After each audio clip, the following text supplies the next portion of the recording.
জুলাই আগস্টের গণ অভ্যুত্থান ছিল বৈষম্যের জন্য, জুলাই আগস্টের গণ অভ্যুত্থান ছিল বেকারত্বের অভিশাপের জন্য। আজকে জুলাই আগস্ট হয়েছে আমাদের বাংলাদেশের মানুষের ভোটের অধিকার হয়েছে। এখনো আমাদেরকে প্রশ্ন করতে হবে বাংলাদেশের এখনো আমাদের যুব সমাজের কর্মসংস্থান ব্যবস্থা হয়েছে কিনা।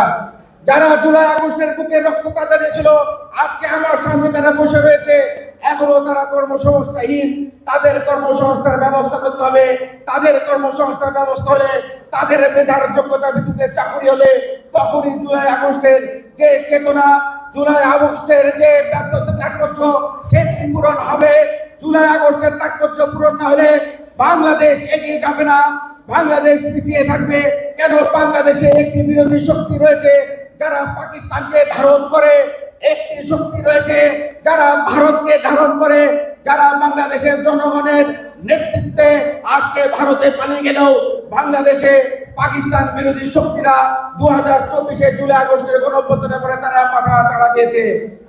সংগ্রামী নেতৃবৃন্দ, বক্তব্য সুস্পষ্ট। বাংলাদেশ বিরুদ্ধে যে সকল নেতৃবৃন্দ বাংলাদেশের বিপক্ষে যে রাজনীতি করবে, 1971 সালে বাংলাদেশের মানুষ তাদেরকে আস্ত করে নিক্ষেপ করেছে। 2026 আমাদের মাননীয় প্রধানমন্ত্রী জনাব তারেক রহমান যে মানবিক বাংলাদেশের স্বপ্ন দেখেছে, যে বাংলাদেশের লাল সবুজের পতাকার স্বপ্ন দেখেছে, যে বাংলাদেশের সবুজের বাংলাদেশের প্রকৃতি দেখতে চেয়েছে, সেই প্রকৃতিকে বাংলাদেশ জাতীয়তাবাদী ছাত্র দল ঐক্যবদ্ধভাবে বাংলাদেশের এই সরকারকে সহযোগিতা করবে এবং ঐক্যবদ্ধ থাকবে। যদি কেউ এই ষড়যন্ত্রের সাথে লিপ্ত হয়